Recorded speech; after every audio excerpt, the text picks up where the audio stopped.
माओवादी युद्धका क्रममा घाइते भएका तत्कालीन जनमुक्ति सेनाका लडाकु प्रेम बयक पर्वतको कम्मर मुनिको भाग चल्दैन। मेरुदण्डमा अझै गोली छ। वाकरको सहायतामा उनी यताउता गर्छन्। दैनिक जीवन सकसपूर्ण छ। यस्तो अवस्थाका घाइते उनी बस्छन् सुदूरपश्चिम कैलालीको मोतीपुरमा। तर त्यहीँ रहेर आफ्नो जीवन जसोतसो गुजार्न समेत राज्यले दिएन। आफू यस्तो अवस्थाको अपाङ्गता बेहोरिरहेको अवगत गराउन उनी काठमाडौँ नै आइपुग्नु पर्यो, त्यो पनि एक्लै। अपाङ्गता प्रतिशत उनी बस्ने कैलाली जिल्लामा नपठाइएपछि आइपुग्नु परेको हो। जनयुद्धका क्रममा यो अवस्थामा पुग्नु र देखाइएका सपना झन्झन दूर हुँदै जानुको पीडा छँदैछ। आफ्नो अवस्थाका विषयमा समेत राज्यले गडबडी गरेपछि उनी काठमाडौँ आइपुगे गृहमन्त्री रामबहादुर थापा बादललाई भेट्न। लामो समयपछि गृहमन्त्रीको समय पाएर आफ्नो गुनासो राखेका छन्। केही दिन अघि गृह मन्त्रालयमा भेटिएका उनी भन्दै थिए, काठमाडौँ आएको 15 दिन जति भयो, आफैमाथि अन्याय भएपछि आएको हुँ, गृहमन्त्रीलाई भेटे पुनर्मूल्याङ्कन गर्ने निर्णय गरेको बताउनु भएको छ। कुनै समय कि मृत्यु कि मुक्ति भनेर जङ्गल पसेका उनी अहिले निराशाको घनघोर जङ्गलभित्र थुनिएका छन्। जनयुद्धसँग त उनको उति साह्रो गुनासो छैन, तर त्यसका नायकीहरूप्रति तीव्र आक्रोश छ। कुनै बेला उनीहरूको एक बुढीले ज्यान हत्केलामा राखेर हिँड्ने उनी आफ्ना नेताहरूको बदलिएको स्वभावदेखि विक्षिप्त छन्। पुष्पकमल दाहाल प्रचण्ड र बाबुराम भट्टराई अहिलेको अवस्थामा आइपुग्छन् भन्ने सुइकोसम्म पाएको भए उनले ज्यानको त कुरै छोडौँ, एक गिलास पानी समेत दिँदैन थिए। जनयुद्ध दिवसका अवसरमा पूर्व जनमुक्ति सेना बयकको भावना, विचार र दृष्टिकोण प्रस्तुत गर्दैछौँ। म चाहिँ द्वन्द्वको क्रममा घाइते भएर अपाङ्गता भएको योद्धा। म माओवादी आन्दोलनमा विद्यार्थी राजनीति कैलाली बहुमुखी क्याम्पसमा पढ्दै थिएँ। त्यतिखेरबाट म चाहिँ अलिकति प्रभावित भएँ। त्यस पछाडि समाजमा भएको विसङ्गति, अन्याय, अत्याचार, शोषणका विरुद्धको माओवादी आन्दोलन जो उठान भयो, जनयुद्ध सुरु भयो। जनयुद्धको प्रभाव हाम्रो सुदूरपश्चिममा, विशेष गरी 55 पछाडि सुदूरपश्चिममा अलि बढी प्रभाव पर्यो। माओवादीले चाहिँ अभियान चलाएको थियो, हतियार सिज गर्ने अभियान। त्यो अभियान अन्तर्गतको प्रभाव पनि हाम्रो गाउँमा अलि बढी बेसी, म रहेको गाउँ कौवापुरमा अलि बढी प्रभाव चाहिँ थियो। त्यहाँ चाहिँ सेल्टर सम्पर्क केन्द्रहरू थिए र हामी त्यति बेलासम्म म कुनै पनि राजनीतिमा जोडिएको अवस्था थिएन। र पछि बिस्तारै समाजमा विभिन्न खालको अन्याय, अत्याचार, विभेद अनि चाहिँ देखिसके पछाडि हामीले चाहिँ वर्ग सङ्घर्ष एकदम चरम कैलालीमा पनि विभिन्न ढङ्गका कारबाहीहरू, गतिविधिहरू हुन थालेपछि म पनि माओवादी आन्दोलनमा विभिन्न पार्ट टाइमर, विभिन्न ढङ्ग सम्पर्क केन्द्रहरूसँग जोडिएर काम गर्दै जाने क्रममा म चाहिँ जनमुक्ति सेनाको भर्ती खुल्यो, अर्थात् गठन भयो। जनमुक्ति सेनाको गठन भयो, सँगसँगै भयो।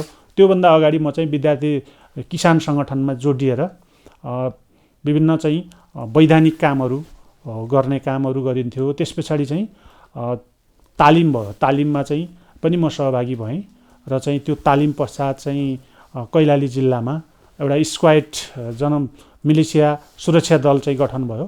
त्यो स्क्वाडको चाहिँ म चाहिँ तालिमबाट उत्कृष्ट पनि भएँ र उत्कृष्ट भइसकेपछि मलाई चाहिँ त्यो स्क्वाडको चाहिँ सुरक्षा चाहिँ गाउँको चाहिँ सुरक्षा दलको चाहिँ स्क्वाडको चाहिँ कमान्डरको रूपमा 9 जना चाहिँ टोली थियो। त्यो चाहिँ कैलालीको एउटा एरियामा चाहिँ मलाई जिम्मेवारी दियो। त्यहाँ चाहिँ मैले काम गरेँ। त्यो काम गर्ने क्रममा त्यसपछि जनमुक्ति सेनाको गठन भयो विधिवत रूपले जनमुक्ति सेनाको गठन भएपछि त्यहाँसम्म म सङ्गठनमै काम गरिराखेका थिएँ र जनमुक्ति सेनाको गठनसँगै सुदूरपश्चिममा एउटा कम्पनी स्तरको चाहिँ फौज गठन भयो, चाहिँ जसको कमान्डर चाहिँ कालीबहादुर खाम विविध हुनुहुन्थ्यो। उहाँ चाहिँ कमान्डर भएर जानुभएको थियो र एउटा कम्पनी गठन भयो। त्यो कम्पनीको चाहिँ म सदस्यको रूपमा त्यो चाहिँ जनमुक्ति सेनाको फर्मेसनमा चाहिँ सहभागी भएर काम गरियो र हामीले चाहिँ त्यो जनमुक्ति सेनाको चाहिँ फर्मेसनसँगै हामीले सुदूरपश्चिममा सैन्य गतिविधिहरूलाई चाहिँ हामीले अगाडि बढायौँ, जसले चाहिँ केन्द्रीय रूपका प्लानमा पनि हामी सहभागी भयौँ। ठुल्ठुला मोर्चाहरूमा जस्तै अछाम, तपाईँको चाहिँ हाम्रो चाहिँ जुम्लाको खलङ्गा हैन, त्यस पछाडि अर्घाखाँची, म्याग्दीको बेनी हैन, यस्ता चाहिँ ठुल्ठुला मोर्चाहरूमा पनि लिस्ने गाम म गाममा पनि घाइते भएको थिएँ पहिलोपटक। त्यस पछाडि यस्ता ठुला मोर्चाहरूमा पनि सहभागी भइयो र अरू सानसाना मोर्चाहरूमा पनि हामीले चाहिँ सुदूरपश्चिम स्तरमा भएका, सुदूरपश्चिमका क्षेत्रमा भएका चाहिँ अरू चाहिँ इलाकाहरूमा चाहिँ भएका सफल कारबाहीहरूमा पनि हाम्रो जनमुक्ति सेनाले सफल कारबाहीहरू गर्यो। र त्यस पछाडि चाहिँ लडाइँको चाहिँ तीव्रता घनीभूत ढङ्गले अगाडि बढ्दै जाँदा 2061 साल फाल्गुन 14 गते रणनैतिक प्रत्याक्रमणको योजना अन्तर्गत चाहिँ भएका लडाइँमा म चाहिँ कैलालीको मसुरिया स्थित बडैपुर भन्ने ठाउँमा रेन्जर बटालियनसँग भिडन्त भएको थियो। त्यति बेलामा चाहिँ तत्कालीन नेकपा माओवादीको आह्वानमा चाहिँ नेपाल बन्द चाहिँ थियो। त्यसपछि पूर्व पश्चिम हाइवे पुरै चाहिँ जनमुक्ति सेनाको कब्जामा थियो र त्यो बेलासम्म अवस्थामा के थियो त भन्दाखेरि देशैभरि चाहिँ फौजी कारबाहीहरू एकदमै सफलतापूर्वक जनमुक्ति सेनाले एकपछि अर्को सफल कारबाहीहरू अगाडि बढाउँदै जाँदा आर्मी, प्रहरी, सशस्त्र आर्मीहरू, त्यतिखेर शाही नेपाली सेना ब्यारेकबाट बाहिर ननिस्किन सक्ने अवस्था र हाम्रो अवस्था के भएको थियो त भन्दा त्यतिखेरसम्म हामी पनि एउटा अपग्रेड भइसकेका थियौँ। हामीले चाहिँ त्यतिखेर शाही नेपाली सेनाको काँडेतार तोडेर हामी भित्र चाहिँ जान सकिरहेका थिएनौँ, त्यहाँनिर हामी रोकिएका थियौँ। त्यो बिचको टक्राव थियो। उनीहरू बाहिर आउने बित्तिकै हाम्रो आक्रमणमा पर्ने र हामी चाहिँ ब्यारेकमा जाने बित्तिकै हामी तारबारमा अल्झिएर लडाइँ त्यो स्तरमा पुगेका थियौँ। र त्यही सिलसिलामा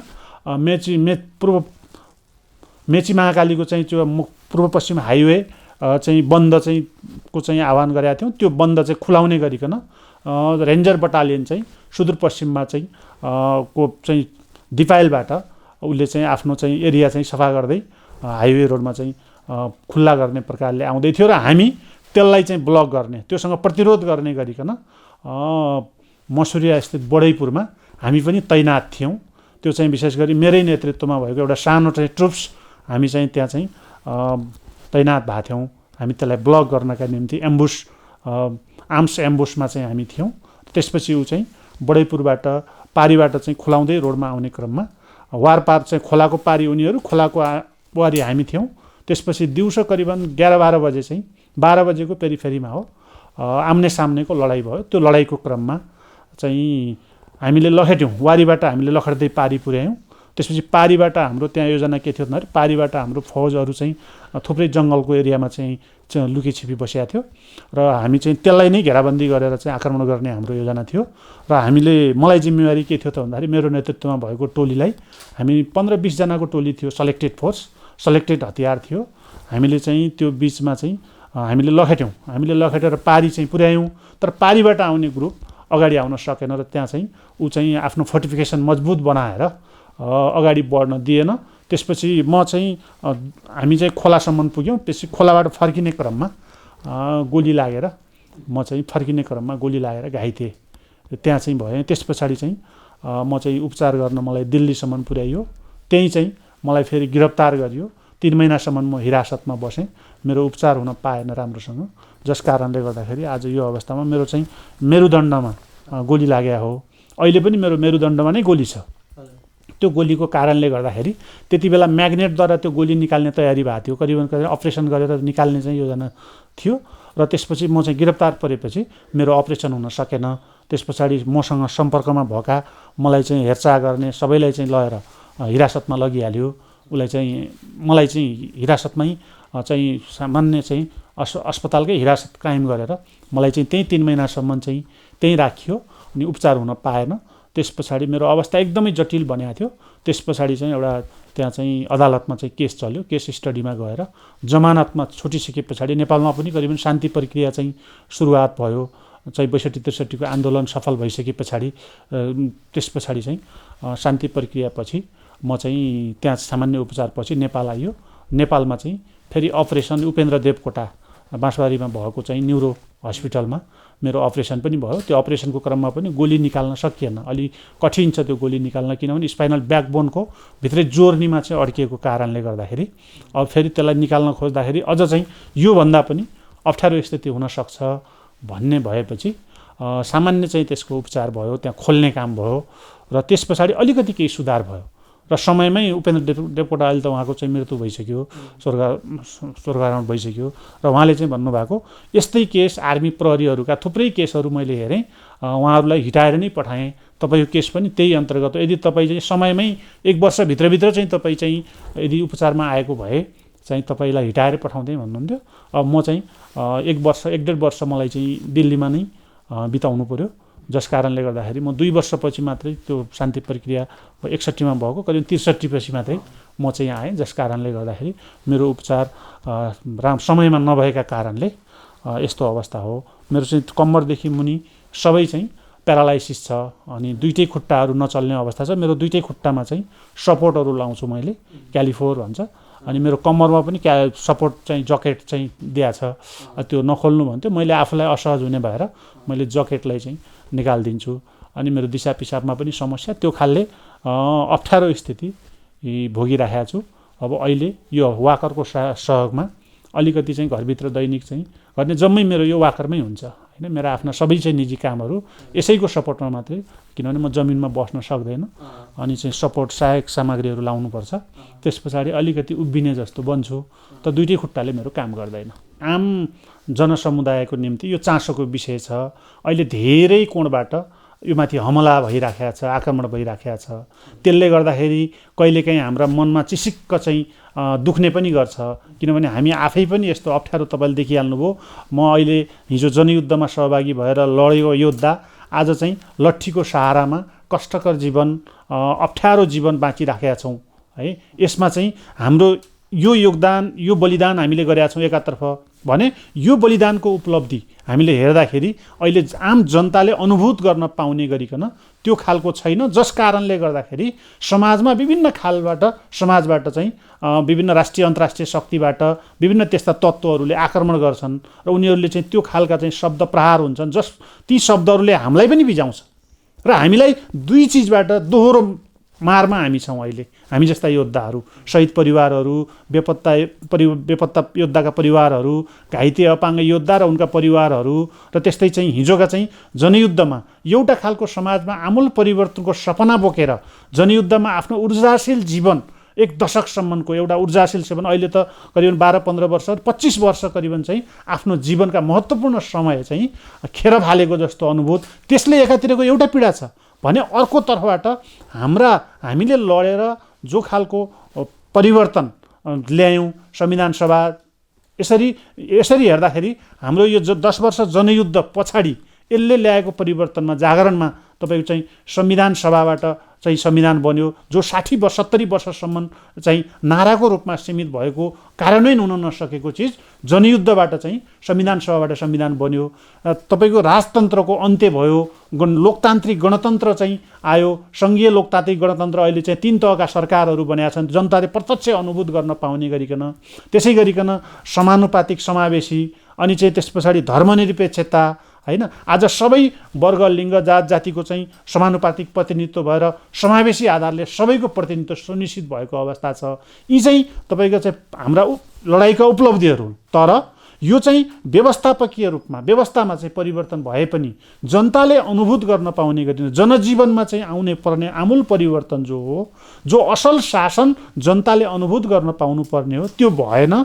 जस कारणले समाजबाट विभिन्न प्रतिक्रियावादीहरू, प्रतिगमनकारीहरू र चाहिँ दक्षिणपन्थीहरूले, जो सामन्तवादी पुँजीवादीहरूले कम्युनिस्टहरूका विरुद्धमा जनयुद्धका चाहिँ लडेका योद्धाहरू या जनयुद्धप्रति विभिन्न ढङ्गले हमला बोलिराखेका छन्, त्यो पनि हामीले सहनु परेको छ।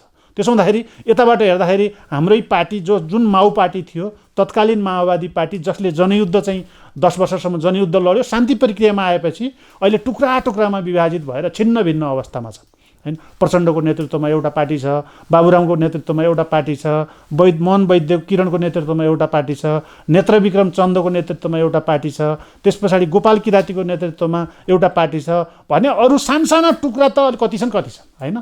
त्यो हुँदाखेरि त्यसको पीडा पनि हामीले खेपिराखेका छौँ। यो फेरि मैले मात्रै खेप्ने भन्दा, हामीले मात्रै खेप्ने भन्दा मुलुकले नै चाहिँ यो किसिमको चाहिँ एउटा दुर्दशा चाहिँ भोगिराखेको छ। यो चाहिँ मुलुकका निम्ति एउटा चाहिँ चिन्ताको विषय, अप्ठ्यारोको विषय छ। मैले तपाईँलाई अर्कोतिरबाट लैजाँदाखेरि हामी केका लागि लडेका थियौँ त भन्दाखेरि, हामी हिजो समाजलाई विश्लेषण गर्दाखेरि यो समाजको विकासको बाधक, जनताले शान्ति नपाउनु, जनतामा चाहिँ आमूल परिवर्तन नहुनु, समाजमा गरिबी हुनु, समाजमा विभेद हुनु, मान्छे बीचमा विभेद हुनु, मान्छे बीचमा छुवाछुत हुनु, जात जाति बीचमा चाहिँ विभेद हुनु, अनि चाहिँ एउटा धनी वर्गले गरिब वर्गलाई हेप्ने, उसको एउटा चाहिँ जनताका कुरा मालिकहरूले सत्ताले नसुन्ने, त्यो अवस्थाको एउटा खालको सङ्कट थियो। शिक्षाको त एउटा चेतनाको चाहिँ कहीँ पनि चाहिँ मान्छेले बोल्न सक्दैन थियो।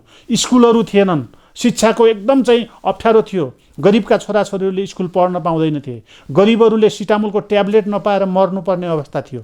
यो राज्यले त्यो खालको चाहिँ सामन्तवादी व्यवस्थाले त्यो खालको, यसको चाहिँ मूल चाहिँ विकासको बाधक भनेको सामन्तवादी राज्य व्यवस्था हो।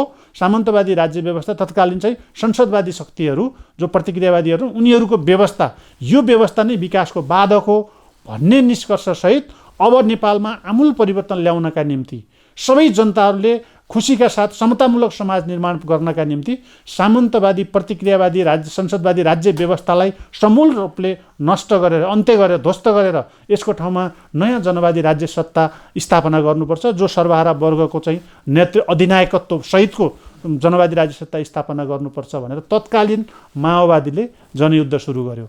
र जनयुद्धको सुरुवात गर्दाखेरि तपाईँको चाहिँ 18 जनाको केन्द्रीय समिति थियो मात्रै हैन, र चाहिँ 1670-80 जना मान्छेहरूले चाहिँ एउटा चाहिँ कमिटमेन्ट गरेर मुक्ति या मृत्यु हैन यस्तो कसम खाएर, र हामी चाहिँ जनयुद्धमा अब सर्वहारा वर्गलाई एकचोटि सर्वहारा वर्गको नेतृत्वमा हतियार उठाइसके पछाडि सर्वहारा वर्गको सत्ता बन्दुकको नालबाट जन्मिन्छ भन्ने मान्यतालाई चाहिँ आत्मसात गरेर अब हामी यो हतियार तबसम्म हामी बिसाउने छैनौँ जबसम्म सर्वहारा वर्गको राज्य सत्ता स्थापना गर्दैनौँ, तबसम्म हामी यो हतियार बिठाउने छैनौँ जबसम्म यो प्रतिक्रियावादी राज्य सत्तालाई समूल ढङ्गले अन्त्य गर्दैनौँ भनेर त्यो कसम खाएर यो हतियार बिसाउनु भनेको धोका हुनेछ र हामी गद्दार हुन्छौँ, कि हामी सबैको मृत्यु हुनेछ कि त मुक्ति हुनेछ।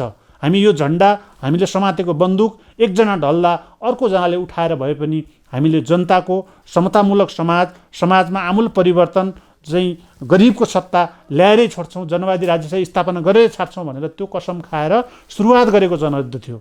र त्यो बेलामा गाउँमा, घरमा, प्रत्येक टोलमा राति तपाईँको चाहिँ लुकी छिपी हैन गरेर माओवादीले त्यो बेलामा निकै चाहिँ एउटा चेतनाको जागरण पैदा गर्यो है। सबै गरिब किसानहरूलाई, उत्पीडितहरूलाई, बोल्न नसक्नेहरूलाई, सहर बजार नदेखेकाहरूलाई, खान नपाएकाहरूलाई हैन, बाटोघाटोको पहुँच नपुगेकाहरूलाई प्रत्येक ठाउँमा, राज्य चाहिँ नपुगेका ठाउँमा पनि माओवादी गएर घरमा गएर सबै मान्छेहरूलाई चाहिँ सङ्गठित गर्ने, उनीहरूलाई चाहिँ उनीहरूका दुःख सुख बुझ्ने र उनीहरूलाई चाहिँ कसरी चाहिँ यसो हामीले यो पीडा मान्छे भएर पनि मान्छेको जीवन बाँच्न किन सकिरहेका छैन, मान्छेले किन यस्तो हामी नारकीय जीवन बाँचिरहेका छौँ, औषधि नपाएर हामीले किन मर्नु परिरहेका छ हैन, हाम्रा छोराछोरीहरूले अर्थात् हाम्रा चाहिँ एउटा सानसाना बालबालिकाले किन शिक्षामा पहुँच हुन सकिरहेको छैन, किन पढ्न पाइरहेको छैन भन्ने कुराको जागरण प्रत्येक घरमा गएर महिलाहरू निकै उत्पीडनमा थिए हैन। पुरुषहरूको चाहिँ पुरुषवादी समाज भएका हुनाले महिलाहरू एकै बोल्नै पाउँदैन थिए, उनीहरू समाजमा बाहिर आउनै सक्दैन थिए हैन, कुनै समूहमा चाहिँ बसेर महिलाहरूले काम गर्दैन सक्दैनथे। त्यस्तो अवस्थामा महिला पनि मान्छे हुन्, उनीहरूलाई पनि हक चाहिन्छ, पुरुष र महिलाको पनि चाहिँ उनीहरूको पनि हक अधिकार छ भनेर यो खालको जागरण। अनि चाहिँ मान्छे दलित र चाहिँ गैर दलित बीचको चाहिँ एकदम छुवाछुत भेदभाव, दलितहरूलाई मन्दिरमा पस्न नदिने, उनीहरूले छोएको पानी नखाने, अनि यो खालको मान्छे बीचमा पनि कुकुरले छोएको समेत भान्सामा कुकुर जाँदा कुकुरले छोएको समेत चल्ने, तर एउटा दलित समुदाय त्यसले श्रम गर्दा चल्ने, त्यसले बाजा बजाउँदा चल्ने हैन, हरेक कुरामा दलितहरू काम गर्दा चाहिने, राम्रो नराम्रो काममा चाहिने, तर तपाईँको चाहिँ राम्रो खाने ठाउँमा अनि चाहिँ उनीहरूले छोएको चाहिँ नचल्ने, त्यो खालको मान्छे बीचको त्यो खालको विभेद थियो। त्यसलाई अन्त्य गर्नका निम्ति एउटा त्यो खालको जागरण, यो मान्छे बीचको विभेद अन्त्य गर्नुपर्छ भनेर त्यस्ता खालका अभियानहरू माओवादीले चलायो। र त्यस पछाडि चाहिँ बेरोजगारीहरूको समस्याको बारेमा माओवादीले अभियान चलायो। मुठ्ठीभर मान्छेहरूले शासन गरेर जहाँ तपाईँ हाम्रो बलमा हामीले कर तिर्ने र उनीहरूले मोजमस्ती गर्छन् भनेर त्यो खालका राज्यका विरुद्धमा एउटा विद्रोह गरेर तपाईँको चाहिँ आम चाहिँ जनसमुदायलाई गाउँ घरबाट एउटा जागरण पैदा गर्यो, जस जागरणले गर्दाखेरि ग्रामीण वर्ग सङ्घर्ष तीव्र रूपमा देशव्यापी चाहिँ चलाइसके पछाडि उनी सत्तामा चाहिँ एउटा चरम सङ्कट पैदा भयो, जनतामा जागरण पैदा भयो र यसरी माओवादीले चाहिँ अभियान चलाएर हामी त्यसमा सबै सहभागी भयौँ। त्यसो हुँदाखेरि हामीले चाहिँ त्यति बेलामा यो शिक्षा भनेको बुर्जुवा शिक्षा हो हैन, यो शिक्षा चाहिँ मात्रै पढेर समाधान हुँदैन, यसले बेरोजगारहरू जन्माउने यो चाहिँ पाठशाला हो अर्थात् भट्टी हो, यसले समाधान दिँदैन। त्यसैले अब बुर्जुवा शिक्षा पढ्ने होइन, अब हामीले चाहिँ जनवादी शिक्षा पढ्ने हो र जनवादी व्यवस्थाका निम्ति लड्ने हो भनेर त्यो खालको युवाहरूलाई, तत्कालीन विद्यार्थीहरूलाई, युवाहरूलाई, सबै किसानहरूलाई, महिलाहरूलाई, सबै मजदुरहरूलाई आन्दोलनमा चाहिँ सरिक बनाइयो र हामी पनि तपाईँ हामी धेरै मान्छेहरू त्यसमा सरिक भयौँ। देशभरि हजारौँ लाखौँ मान्छेहरूलाई साँच्चीकै माओवादी हाम्रा निम्ति रहेछ, साँच्चीकै यिनीहरूले जीवन मरणको सङ्घर्ष गरेर यो त नेपाली समाजको आमूल परिवर्तनका निम्ति, मुक्तिका निम्ति उहाँहरू लाग्नु भएको छ, उहाँहरू हाम्रा निम्ति लाग्नु भएको छ भनेर सबैलाई अनुभूत गराइयो। त्यस्ता नाराहरू दियो, त्यो खालको अभियान चलाइयो, त्यस्ता खालका चाहिँ विभिन्न क्रियाकलापहरू, कार्यक्रमहरू हुन थाले। त्यो भइसके पछाडि आम जनसमुदायलाई के पर्यो त भन्दाखेरि साँच्चै माओवादीले साँच्चै हाम्रो मुक्ति गर्छ, यो देशको चाहिँ कायापलट गर्नका निम्ति, यो चाहिँ समाजमा परिवर्तनका निम्ति माओवादीले मात्रै गर्न सक्छ भन्ने सबैलाई अनुभूति भयो र हामीलाई पनि लाग्थ्यो। हामी पनि त्यसले क्याम्पससम्म पढ्दै गर्दा त्यसपछि माओवादीले त्यो बेलामा चाहिँ गरेका क्रियाकलापहरू, त्यो बेला ल्याएका नारा, त्यो बेलाका अभियानमा चाहिँ हामीलाई एउटा विश्वास थियो, सङ्कल्प थियो। प्रचण्डलाई हामीले देखाएका थिएनौँ, तर त्यो माओवादीका चाहिँ डकुमेन्टहरू, माओवादीका चाहिँ क्रियाकलापहरू, माओवादीका चाहिँ तपाईँका चाहिँ अभियानहरू, त्यसपछि प्रशिक्षणहरूमा हामीले चाहिँ साँच्चीकै नेपाली जनताको मुक्ति माओवादीले चाहिँ नेतृत्वबाट मात्रै सम्भव छ, माओवादी आन्दोलनबाट मात्रै सम्भव छ भन्ने हामीलाई लाग्यो र हामी सबै म जस्तै लाखौँ हजारौँ मान्छेहरू माओवादी आन्दोलनमा राजनीति बुझेर होइन, धेरै मान्छेहरूलाई चाहिँ एउटा विश्वास, गरिबी थियो, उत्पीडन थियो, अन्याय थियो, विभेद थियो, होइन, बेरोजगारी थियो, होइन, मान्छेले एउटा घाँस खान पाइराखेका थिएन, सिटाबोल नपाएर अकालमा मृत्यु हुनु परिराखेको थियो, होइन। त्यस्तो खालको चाहिँ अप्ठ्यारोबाट चाहिँ मुक्ति पाउनुपर्छ भन्ने एउटा विश्वास, एउटा त्यो खालको विश्वासका साथ माओवादीसँग जोडिए, हामी पनि जोडियौँ र माओवादी आन्दोलनमा लाग्यौँ। र माओवादी आन्दोलनमा लागेपछि हामीले, हाम्रा बाबुआमाहरूले हामीलाई आन्दोलनमा जाऊ कहिल्यै पनि भनेनन्, कसैले पनि मर्न जाऊ भन्दैन। तर हामी एउटा अभावमा, बेरोजगारीको शिकार हामी थियौँ, हामी अभावको शिकार थियौँ, हामी विभेदको शिकार थियौँ, हामी उत्पीडनको शिकार थियौँ, होइन, हामी चाहिँ अशिक्षाको शिकार थियौँ, होइन, हामी अविकसितको शिकार थियौँ। र त्यो चाहिँ मुठ्ठीभर शासन सञ्चालनमा शासकहरू जो थिए उनीहरूले चाहिँ एउटा तपाईँको चाहिँ फाँसीवादी शासन सञ्चालन गरेका थिए, जनतामाथि दमन लाठी बर्साएर उनीहरूले दमनको नीति लिएर उनीहरूले शासन चलाएको थियो। त्यो शासनबाट जनता आक्रान्त थियो र राज्यले पनि के गर्यो त भन्दाखेरि माओवादी आन्दोलनका चाहिँ मुद्दाहरू, सही मुद्दाहरूलाई, राजनीतिक मुद्दाहरूलाई एडजस्ट गर्ने, समाधान गर्ने भन्दा दमन गर्नतिर लाग्यो, होइन। उनीहरूले चाहिँ तपाईँको जेल नेल यातना अनि मार्नेतिर लाग्यो। निमुखा मान्छेहरू चाहिँ गरिब मान्छेहरूलाई देख्ने बित्तिकै गोली हान्ने, माओवादीलाई खाना दिने बित्तिकै गोली हान्ने, होइन, अनि चाहिँ माओवादीको लागि चाहिँ बाटो देखाउने बित्तिकै चाहिँ गोली हान्ने, होइन, अनि चाहिँ ठुल्ठुला चाहिँ गोल्ड स्टार जुत्ता अनि हरिया चाहिँ आर्मी बुटहरू चाहिँ लागेको देख्ने बित्तिकै गोली हान्ने, होइन। स्कुलमै चाहिँ तपाईँ हामीले देख्यौँ दिलबहादुर रम्तेल जो स्कुलमा चाहिँ विद्यालयभित्र कक्षा कोठामा पढाइराखेको एउटा सानो बच्चा, होइन, 14 वर्षको बालक दिलबहादुर रम्तेललाई त्यहीँभित्र गएर चाहिँ प्रहरीले चाहिँ गोली हानेर चाहिँ समातेर मार्यो, होइन। त्यस्ता खालका चाहिँ दमन, त्यस्ता खालका चाहिँ तपाईँको चाहिँ निरङ्कुशता शासन, त्यो सामन्तवादी राज्य व्यवस्था अथवा तत्कालीन सत्ताबाट सञ्चालन गरियो, अभियान चलाइयो। त्यसले झन् माओवादीलाई चाहिँ फैलिनका निम्ति सहज बन्यो, होइन। माओवादी मात्रै बोलियो भन्दा पनि एकपछि उनीहरूको सङ्कट, होइन, उनीहरूको चाहिँ दादागिरी, उनीहरूको मनपरी, होइन, उनीहरूको चाहिँ जनतामाथिको दमन हस्तक्षेपका कारणले विद्रोह झन् चाहिँ बढी चाहिँ फैलियो। र त्यस पछाडि हामीलाई पनि चाहिँ लाग्यो अब हामीले नलडिकन हाम्रो मुक्ति हुन सक्दैन, नलडिकन अब हामी चाहिँ हाम्रो जीवन सुरक्षित हुन सक्दैन भन्ने लाग्यो र हामी लड्यौँ, जीवन मरणको लडाइँ लड्यौँ, सङ्घर्ष गऱ्यौँ र देशभरि अभूतपूर्वको, होइन, विध्वंस मच्चियो, होइन। दैनिक रूपमा नेपाली जनताले, सबै जनताले सहयोग गरे र नेपालले नै बिहोर्यो। तपाईँ हामीले देख्यौँ कति पुलहरू भत्किए, अनि कति भौतिक संरचनाहरू भत्किए, कति ब्याङ्कहरू लुटिए, होइन। 17,000 भन्दा बढी मान्छेहरूको अनाहकमा ज्यान गयो, होइन। थुप्रै हजारौँ मान्छेहरू शहीद भए, अहिले पनि हजारौँ मान्छेहरू बेपत्ता छन्, उनीहरूको खोजी भइराखेका छैन, होइन। अनि चाहिँ म जस्तै मान्छेहरू, हजारौँ मान्छेहरू घाइते छौँ, अपाङ्गता अस्तव्यस्त, कसैका हात छैनन्, कसैका खुट्टा छैनन्, कसैले आँखै देख्दैनन्, कसैले कानै सुन्दैनन्, होइन। कसैका दुइटै हात छैनन्, कसैका दुइटै खुट्टा छैनन्, होइन। कोही व्हिल चेयरमा बस्नुहुन्छ, होइन। कतिजनाको मृत्यु भइसक्यो, औषधि पाउनु भएको छैन, उहाँहरूको शरीरभित्र गोली छन्, होइन, उहाँहरूको शरीरभित्र छर्रा छन्।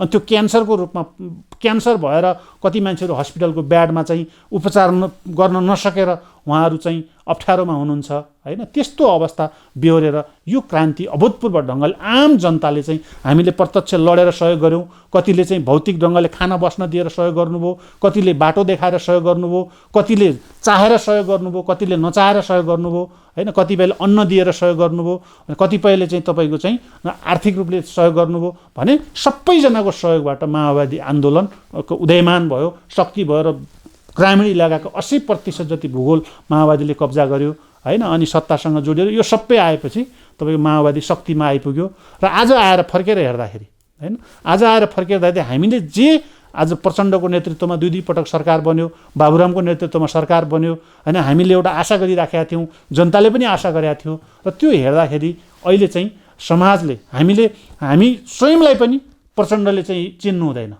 बाबुरामले चिन्नु हुँदैन हैन, अर्थात् लेखराज भट्टले चिन्नु हुँदैन, रामबहादुर थापा बादलले चिन्नु हुँदैन, जसलाई हामी जस्ता योद्धाहरूले लडेर हैन, म मात्रै होइन म जस्ता हजारौँ योद्धाहरूले शहीद परिवारहरूलाई उहाँहरूले चिन्नुहुन्न, बेपत्ता परिवारहरूलाई चाहिँ योद्धाका परिवारहरूलाई उहाँहरूले चिन्नुहुन्न हैन, घाइते अपाङ्ग योद्धाहरूलाई चिन्नुहुन्न र यो सबै चिजबाट उहाँहरू चाहिँ कहाँ जानुभयो त भन्दाखेरि फेरि हिजो खसीको टाउको झुन्ड्याएर कुकुरको मासु बेच्ने थल हो संसदीय व्यवस्था भनेर चाहिँ लड्ने मान्छेहरू आज पुनः त्यही व्यवस्थामा है, त्यही व्यवस्थामा त्यसमा ठाउँमा हिजो राजतन्त्रको चाहिँ थियो, राजतन्त्र त गयो तर संसदीय व्यवस्था त्यही खालको छ, चरित्र त्यही खालको छ, त्यही ठाउँमा उहाँहरू जानुभयो, जस कारणले गर्दाखेरि आज जनता पुरै निराश भयो। जनताले चाहेको यो सामान्य परिवर्तन, सामान्य खालको केही मान्छेहरू चाहिँ ज्ञानेन्द्रलाई फालेर या चाहिँ सत्तामा राष्ट्रपति विद्यादेवी भण्डारी हैन, गिरिजालाई चाहिँ फालेर त्यसको ठाउँमा चाहिँ प्रचण्ड प्रधानमन्त्री या केपी ओली प्रधानमन्त्री हैन, बाबुराम प्रधानमन्त्री, यो जनताले चाहेको होइन। जनताले चाहेको जीवनस्तरमा परिवर्तन हैन, तपाईँको चाहिँ राष्ट्रियता, जनतन्त्र र जनजीविकाका सवालमा जो 40 सूत्रीय माग तत्कालीन माओवादी पार्टीले चाहिँ राखेर युद्धमा आयो, त्यो फर्केर हेर्दाखेरि ती माग आज पनि जस्ताका तस्तै छ। राष्ट्रियताका सवालका मुद्दा हेर्नु सङ्कटमै छ देश हैन, जनतन्त्रका कुरा गर्नुहुन्छ भने अहिले पनि हेरौँ देशको सङ्कट हेर्नुहोस् हैन, रोडमा चाहिँ आन्दोलित छ हैन, जनताले के यो चाहेको विषय हो? होइन हैन। त्यसै गरिकन जनजीविकाको सवाल हेऱ्यो भने अहिले पनि अभाव छ, अहिले पनि औषधि नपाएर मर्नु, कोभिडको बेलामा हेर्नुहोस् त सङ्कट, कति मान्छेहरूलाई अप्ठ्यारो स्थिति हैन, यो खालको अवस्था छ भने जनताको हकमा भने आम जनता त्यहाँबाट आक्रोशित छ भने हामी जस्ता योद्धाहरू शहीद परिवारहरूको बिचल्ली छ, बेपत्ता योद्धाका परिवारहरूको बिचल्ली छ, बेपत्ता योद्धाको अहिले पनि अत्तो पत्तो छैन, उहाँहरूको सास पनि छैन, उहाँहरूको लास पनि छैन हैन, या त उहाँहरू मृत्यु भइसक्यो भनेर चाहिँ उहाँहरूलाई चाहिँ प्रमाणित गर्नु पर्थ्यो, त्यो पनि भएको छैन र उहाँहरू कहाँ हुनुहुन्छ त, कस्तो अवस्थामा हुनुहुन्छ भन्ने कुरा उहाँहरूको परिवारलाई यो खालको भने राज्यले दिन सकिरहेको छैन हैन। त्यस्तै घाइते अपाङ्ग योद्धाहरूको उहाँहरूको थाहै प्रकारको व्यवस्थापन भएर उहाँहरूले चाहिँ हाम्रा कारणले, हाम्रो बलिदानका कारणले आज मुलुकले गणतन्त्र पाएको छ हैन, हाम्रा कारणले मुलुकले संविधान सभा पाएको छ, समानुपातिक समावेशी धर्मनिरपेक्षता सङ्घीयता हाम्रो चाहिँ लडाइँका कारणले, हाम्रो बलिदानका कारणले, आम जनताको चाहिँ योगदानका कारणले आयो। तर सत्तामा बस्ने शासकहरू जब सत्तामा पुगे, जब सरकारमा पुगे, उनीहरूले कसैलाई पनि चिनेनन् हैन, जस कारणले आज समाजमा एकदमै व्याप्त निराशा छ, समाजमा आज चाहिँ अप्ठ्यारो छ। हामी पनि त्यो खालको उसबाट म स्वयं पनि हैन आज उनीहरूसँग चाहिँ प्रचण्डलाई बनाउनका निम्ति, प्रचण्डलाई चाहिँ त्यहाँसम्म पुर्याउनका निम्ति मेरो पनि आफ्नो बलिदान भएको छ। बाबुरामहरूलाई, लेखराज भट्टलाई, रामबहादुर थापा बादल हैन, माओवादी आन्दोलनलाई त्यो उचाइमा पुर्याउनका निम्ति म जस्तै हजारौँ मान्छेहरूले चाहिँ बलिदान गरे, आम जनसमुदायले साथ समर्थन गरेर उहाँलाई त्यो ठाउँमा पुर्याए। तर आज हातमा निराशा छ, सबैतिर निराशा छ। मैले परिवर्तनका निम्ति जनयुद्धमा लागेर, माओवादी आन्दोलनमा लागेर मैले गल्ती गरेँ भन्ने मलाई लाग्दैन, मलाई त्यसमा गौरवको अनुभूति हुन्छ। किन हुन्छ भने यसो भन्दा धेरै मान्छेहरूले चाहिँ कान ठाडा हुन सक्छन्, यसले यसो किन भन्दैछ भन्ने लाग्ला। मैले त्यसो किन भन्छु भने समाजमा त्यो बेलामा जति बेला माओवादीले जनयुद्ध सुरु गर्यो त्यो बेलामा मान्छे बीचको विभेद थियो, गरिब र धनी बीचको चाहिँ ठुलो खाडल थियो हैन, धनीहरूले गरिबलाई हेप्ने गरिन्थ्यो, अनि मान्छेहरूले शिक्षामा पहुँच थिएन, बाटोघाटो थिएन हैन। त्यस पछाडि चाहिँ महिलाहरू एकदमै अन्यायमा परेका थिए, पुरुषहरूले 5-7 वटा बिहा गर्ने, महिलाहरूलाई दिनदिनै मारेर फाल्ने, जहाँ पनि उनीहरूको अकालमा मृत्यु हुने हैन, उनीहरूले बोल्न पनि पाउँदैनथे, मिठो खान पनि पाउँदैनथे हैन, कुपोषण लागेर मान्छेहरू चाहिँ हैरान परेशान हुन्थे। अनि मान्छेहरू यति गरिबी थियो कि मान्छेले एक टाँटो तपाईँ सिटामोलको टाँटो नपाएर हैन मान्छेहरू मर्नुपर्ने अवस्था थियो अनि मान्छेहरूले बोल्न पाउँदैन, त्यो खालको चेतना केही पनि थिएन, अशिक्षा थियो। माओवादीले त्यति बेला जो नारा ल्याएको थियो, जो सपना देखाएको थियो, अर्थात् जो कुरा वास्तविक कुरा, जनताका कुरा, समस्याका कुरा उठान गरेका थियो र जनयुद्ध सुरु गरेका थियो र त्यो जनयुद्धमा जनताको साथ भयो, हामी पनि सहभागी भयौँ, लड्यौँ र आजको चाहिँ स्थितिमा आइपुग्यो र यसमा प्रति हामी गौरव गर्छौँ। र तपाईँले प्रश्न गरे जस्तो कहिलेदेखि तपाईँलाई फिलिङ भयो कि माओवादी आन्दोलन बिग्रियो या जनयुद्ध छोडियो होइन, या चाहिँ त्यो किसिमको भयो भन्ने हामीलाई के फिल भयो त भन्दाखेरि जति बेला राजनीतिक हिसाबले त चुनवाङ बैठकबाट यता आउँदाखेरि चुनवाङमै चाहिँ त्यो डकुमेन्ट जसरी आयो, जसरी नेताहरूले चाहिँ बहस गरे, त्योबाट आउँदाखेरि करिबन जनयुद्धलाई चाहिँ छोड्ने बाटो चाहिँ चुनवाङको बैठकबाटै चाहिँ उहाँहरू लिइसक्नु भएको थियो। अहिले हामीले फर्केर हेर्दाखेरि तर मूलभूत रूपमा जनताले बुझ्ने गरिकन र हामीलाई महसुस हुने गरिकन भएको विषय के हो त भन्दाखेरि जति बेलामा प्रचण्डको नेतृत्वमा 64-65 सालको संविधान सभाको निर्वाचनमा चाहिँ माओवादी पार्टी सबभन्दा ठुलो पार्टी भयो देशकै, प्रचण्डको नेतृत्वमा सरकार बन्यो र प्रचण्डको नेतृत्वमा सरकार बनिसके पछाडि र त्यो सरकारले राष्ट्रियता, जनतन्त्र र जनजीविकाका सवालहरूमा जुन मुद्दाहरू तत्कालीन 52 सालमा तपाईँको चाहिँ 40 सूत्रीय माग जो राखिएको थियो, ती 40 सूत्रीय एजेन्डाहरूमा टेकेर होइन काम गर्नु पर्थ्यो, त्यो काम प्रचण्ड नेतृत्वको सरकारले गरेन। सँगसँगै त्यो प्रचण्ड नेतृत्वको सरकारले र तत्कालीन माओवादीले होइन जनतालाई चाहिँ जनताको बिचमा जानु पर्थ्यो, शहीद परिवारहरूसँग चाहिँ उनका दुःख पीडा बुझ्नु पर्थ्यो, बेपत्ता योद्धाको खोजी हुनु पर्थ्यो, उनीहरूको चाहिँ वास्तविक अवस्था के छ त्यसको बारेमा छानबिन या खोजबिन गर्नु पर्थ्यो, घाइते अपाङ्ग योद्धाहरूको उपचार गर्ने र उनको व्यवस्थापनमा लाग्नु पर्थ्यो र जनताका चाहिँ उपचार नपाएका जनतालाई औषधि उपचारतिरको प्रबन्ध मिलाउनु पर्थ्यो, बाटो नपुगेका ठाउँमा बाटोको बारेमा जानु पर्थ्यो, खानेपानी नभएको ठाउँमा त्यो लैजानु, बिजुली बत्ती नपुगेको ठाउँमा त्यतापट्टि काम गर्न छोडेर होइन त्यति बेला चाहिँ सत्ताकै वरिपरि घुम्ने र मन्त्रीका लागि दौडधुप गर्ने, प्रधानमन्त्रीका लागि दौडधुप गर्ने र चाहिँ संविधान निर्माण गर्नेतिरमा सबै जोड गर्ने र जो प्रतिक्रियावादीहरूले अर्थात् परिवर्तन नचाहने शक्तिहरूले संविधान जो बनाउन चाहिराखेका थिएनन् त्यसका विरुद्ध एकताबद्ध भएर लड्नुपर्ने बेलामा उनीहरू त्योसँग सम्झौता गरेर, उनीहरू आत्मसमर्पण गरेर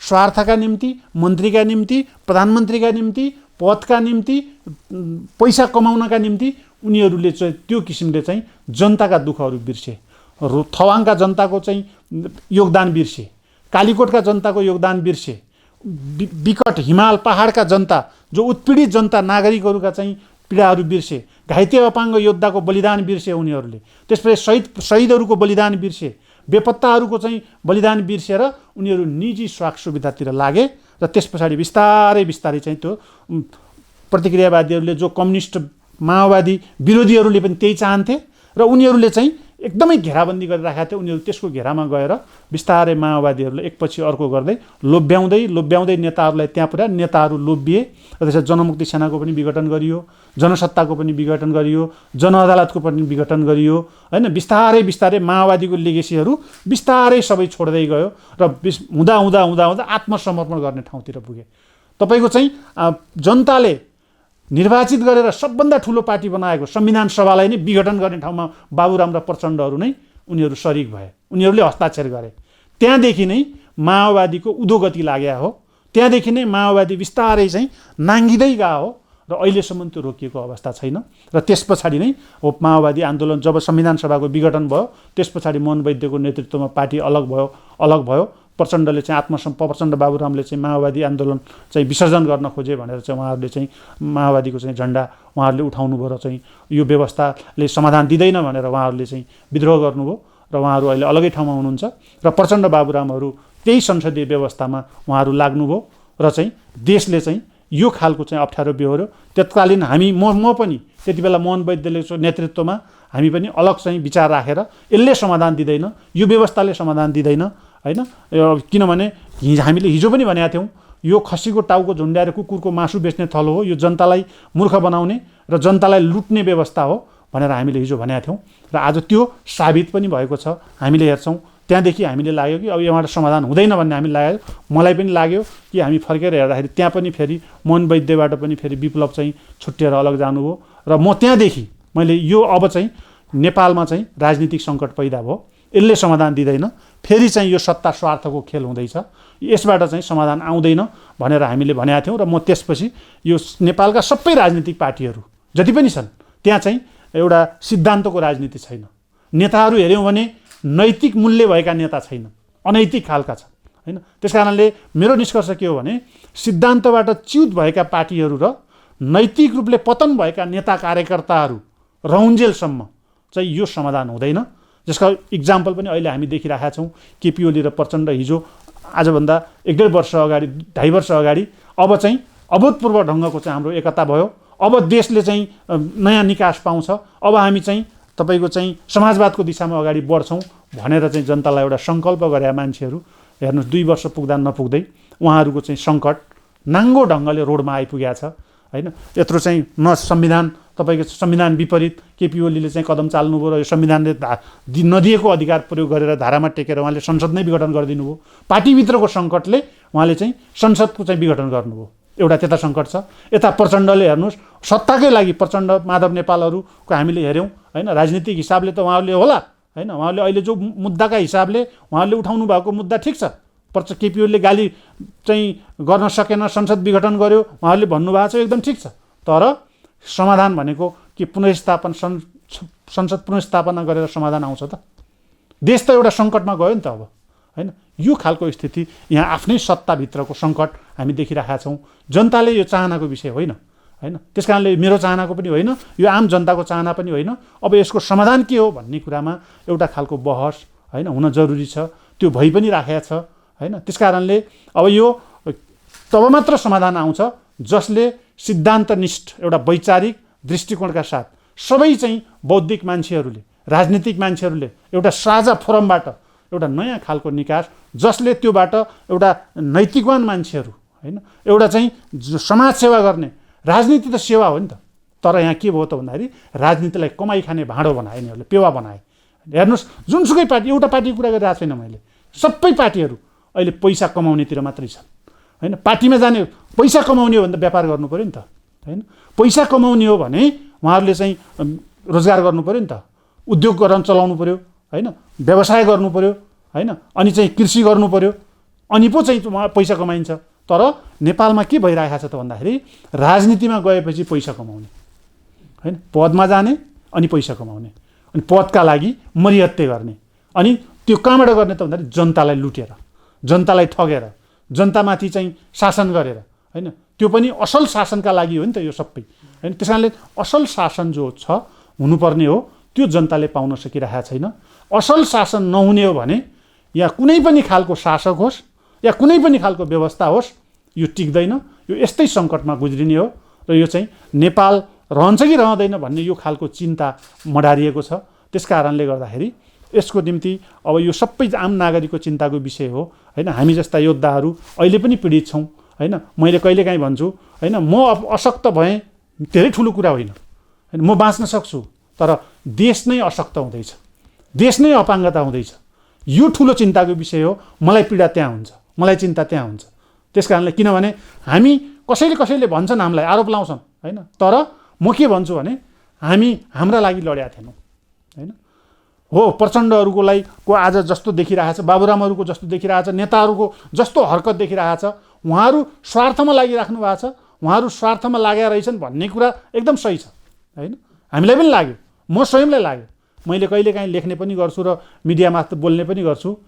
मैले आफ्नो रगत पसिना शरीरका महत्त्वपूर्ण अङ्ग बलिदान गरेर उहाँहरूलाई त्यहाँसम्म पुर्याएँ होइन। लागे मैले आफ्नो जन्म दिने बुवा आमाको पनि मैले सुनिनँ, किनभने समाजमा भएको चाहिँ समाजमा आमूल परिवर्तनको सपना हामीले देखाएको थियौँ, त्यो पुरा गर्ने अभियानमा हामी थियौँ, त्यसका लागि हामी लडेका थियौँ, त्यसका निम्ति हामीले बलिदान गरेका थियौँ। आजका जस्ता यदि त्यो बेलाको नेता हामीले थाहा पाएको भए, आजका जस्तो पार्टी र आजका जस्ता नेता हामीले थाहा पाएको भए, बलिदानको कुरा छोडिदिनुहोस्, रगत पसिनाको कुरा छोडिदिनुहोस्, एक गिलास पानी दिन लायक पनि उहाँहरू सायद थिएनन्, मलाई यस्तो लाग्छ होइन। किन आजको उहाँहरूको हरकतले। तर त्यो बेलामा मैले चिन्छु एकदम नजिकबाट, प्रचण्डलाई पनि चिन्छु, बाबुरामलाई पनि चिन्छु, बादललाई पनि चिन्छु, लेखराज भट्टलाई पनि चिन्छु, जनार्दन शर्मा, हामी सँगै सहकार्य गरेर एउटै अभियानमा, एउटै लडाइँमा, एउटै मोर्चामा हामी सरिक भएर लडेका मान्छेहरू हौँ होइन। तर त्यो बेलामा उहाँहरू हुनुहुँदैन त्यस्तो, उहाँहरूले जनताकै मुद्दा उठाउनु भएको थियो जनताकै लागि उहाँहरू लागि पर्नु भएको थियो। जति बेलामा तपाईँको चाहिँ 65-66 सम्म आउँदाखेरि उहाँहरूले जनताकै कुरा उठाउनु भएको थियो, गरिबकै कुरा उठाउनु भएको थियो, उत्पीडितकै कुरा उठाउनु भएको थियो, महिलाकै कुरा उठाउनु भएको थियो, होइन, गणतन्त्रकै मुद्दा उठाउनु भएको थियो र परिवर्तनका निम्ति उहाँहरू बोल्नु भएको थियो र उहाँहरू शक्तिशाली हुनुहुन्थ्यो। आम जनताले आशा गरेका थियो उहाँहरूबाट। तर बिस्तारै उहाँहरूको सङ्गत कता भयो त भन्दाखेरि पुँजीपतिहरूसँग भयो, दलालहरूसँग भयो, होइन, अनि विदेशी शक्तिहरूसँग भयो, होइन, आइएसआईसँग भयो, होइन, त्यसपछि रसँग भयो। अनि उहाँहरू बिस्तारै त्यो नजिकमा जानुभयो, प्रतिक्रियावादीहरूको घेरामा जानुभयो, होइन, संसदवादीहरूको घेरामा जानुभयो। उहाँहरू चाहिँ बिस्तारै चिप्लिनुभयो। उहाँहरूले चाहिँ जनता छोड्नुभयो, गरिब छोड्नुभयो, महिलाका मुद्दा उठाउन छोड्नुभयो, मधेसीका मुद्दा उठाउन छोड्नुभयो, थारूका मुद्दा उठाउन छोड्नुभयो। उहाँहरूले चाहिँ उत्पीडितका गरिबका मुद्दा उठाउन छोड्नुभयो, शहीद परिवारलाई छोड्नुभयो, उहाँहरूले बेपत्ता योद्धाका परिवार छोड्नुभयो, उहाँहरूले घाइते अपाङ्गलाई छोडिदिनु भयो। र उहाँहरू कहाँ जानुभयो त भन्दाखेरि सामन्तहरूका नजिक जानुभयो, उहाँहरू पुँजीपतिहरूको नजिक जानुभयो, होइन, उहाँहरू दलालहरूका नजिक जानुभयो, उहाँहरू भ्रष्टहरूका नजिक जानुभयो, उहाँ ठेकेदारहरूका नजिक जानुभयो। र उनीहरूको त प्यारै हुनुहुन्छ अहिले पनि। तर उनीहरूका विरुद्धमा अहिले को भयो त भन्दाखेरि शहीद परिवार, घाइते अपाङ्गहरू, पूर्व जनमुक्ति सेनाहरू, बहिर्गमित जनमुक्ति सेनाहरू, होइन, अनि उत्पीडितहरू, होइन, जनताहरू। त्यसो हुँदाखेरि अहिले जनताहरूको आशा भरोसा कहाँ छ त भन्दाखेरि आज मन वैद्य र चाहिँ विप्लवहरू सही हुन् भनेर जनताले भनिरहेको छ, होइन। बुद्धिजीवीहरूले पनि त्यही भन्नुहुन्छ, किनभने उहाँहरूले त्यति बेलै भन्नुभएको थियो यो व्यवस्थाले समाधान दिँदैन, यो व्यवस्थाबाट निकास आउँदैन उहाँहरूले भन्नुभएको थियो। र त्यसको चाहिँ प्रमाणित अहिले आएर भयो, आम जनताले बुझ्ने गरिकन अहिले आएर भयो। किनभने 2/3 सरकार, होइन, उहाँहरूले यहाँभन्दा ठुलो अपेक्षा के गर्ने? 2/3 उहाँहरूले प्राप्त गर्नुभयो, 2/3 नजिक। अनि प्रधानमन्त्री चाहिँ कम्युनिस्ट पार्टी छ, होइन, ठुल्ठुला चाहिँ नेताहरू छन्, होइन। तर उहाँहरूभित्रको सङ्कट हेर्नुहोस् त। बाबुराम र प्रचण्डहरू दुई पटक प्रधानमन्त्री हुनुभयो, प्रचण्ड 2 चोटि हुनुभयो, बाबुराम एकपल्ट हुनुभयो। उहाँहरूको अगुवाईमा हुँदा जनमुक्ति सेनाको व्यवस्थापन, घाइते अपाङ्गताको व्यवस्थापन र औषधि उपचार, होइन, अनि शहीद परिवारहरूको व्यवस्थापन, होइन, उहाँहरूले गर्नुपर्ने हो। तर उहाँहरूले गर्नु भएन, केही गर्नु भएन भन्ने होइन, उहाँले कोसिस चाहिँ गर्नुभयो, होइन। अब कसले दिएन गर्न सक्नु पर्थ्यो, गर्नकै लागि उहाँहरूले नेतृत्वमा हुनुहुन्थ्यो, सङ्घर्ष गर्नु पर्थ्यो। यदि गर्न दिएन भने जनताको बिचमा आउनु पर्थ्यो, हामीलाई भन्नु पर्थ्यो, हामी आन्दोलित हुन्थ्यौँ, होइन। उनका विरुद्धमा हामी लड्थ्यौँ, हिजो पनि लडेरै आयो, अझ पनि हामी लड्थ्यौँ। किनभने हामीलाई चाहिँ कुनै हामी राज्य कोष लुट्नका निम्ति त हामीले भने होइन, हामीले लडेर ल्याएको गणतन्त्र, होइन, हामीले सङ्घर्ष गरेर ल्याएको गणतन्त्र व्यवस्थाले कम्ती हाम्रो व्यवस्थापन त गर्नु पऱ्यो नि त, सम्मान त गर्नु पऱ्यो नि त, होइन। त्यो गर्दा कसैलाई अन्याय हुँदैन थियो, देशलाई केही पनि घाटा हुँदैन थियो। तर उहाँहरूले गर्न सक्नु भएन, होइन। कोसिस गर्नुभयो होला, गर्नुभयो, किनभने शहीद परिवारलाई 10 लाखको दरले उहाँहरूले दिनुभयो, किनभने उहाँहरूले आफन्त गुमाउनु भयो, यत्रो परिवर्तन 10 लाख पाउनुभयो। घाइते अपाङ्गलाई पनि समेट्नुभयो, तर त्यहाँ राजनीतिकरण गरियो, होइन। यो फेरि माओवादीलाई मात्रै दोष दिने ठाउँ छैन, होइन। यी सबै दलीय व्यवस्था, जो दलीय व्यवस्थाले चाहिँ उनीहरूले संसदवादी भित्र राज्य व्यवस्थाले जो खालको उनीहरूले एउटा नीति लिए, त्यो नीति नै गलत थियो, होइन। किनभने त्यो नीति नै गलत थियो, गलत तरिकाले उहाँहरूले अगाडि बढ्नु भएको थियो, त्यो समाधान हुन सकेन। र आज आएर जो खालको चाहिँ तपाईँले प्रश्न गरे जस्तै सबै संसदले अब केपी ओली नेतृत्वको सरकारले पूर्व जनमुक्ति सेनाहरूलाई सम्मान गर्ने, उहाँहरूको व्यवस्थापन गर्ने, घाइते अपाङ्गको उपचार गर्ने भनेर जो खाल उहाँहरूले चाहिँ मुद्दा उठाइराख्नु भएको छ, यदि सरकारले त्यसो गर्छ भने हामी धन्यवाद दिन चाहन्छौँ। जरुरी छ, घाइते अपाङ्गताको उपचार हुन जरुरी छ, उहाँहरू अशक्त अपाङ्गताको उचित व्यवस्थापन हुन जरुरी छ, होइन। एकदमै अप्ठ्यारो अवस्थामा छन्, होइन, खान नपाएर मर्ने ठाउँमा पुगेका छन्। अनि तपाईँको चाहिँ औषधि उपचार नपाएर क्यान्सर लागेर पुरै शरीर चाहिँ अप्ठ्यारो अवस्थामा छ, रोइराखेका छन्। यो खालको पीडा छ, यो जसले गरे पनि राज्यले गर्नुपर्छ, यो राज्यको दायित्व हो। आज प्रचण्ड, केपी ओली अर्को कुरा होइन, यो राज्यले गर्नुपर्नेको दायित्व हो र गर्नुपर्छ। र राजनीतिका लागि हिजो प्रचण्डले प्रयोग गरे जस्तै आज केपी ओलीले तपाईँहरूको चाहिँ यहाँ व्यवस्थापन म गर्छु भनेर मुद्दाका लागि मात्र यो राजनीति गरिनु हुँदैन। हामीले त्यो आशंका गरेका छैनौँ, त हामीले आशा गरेका छौँ।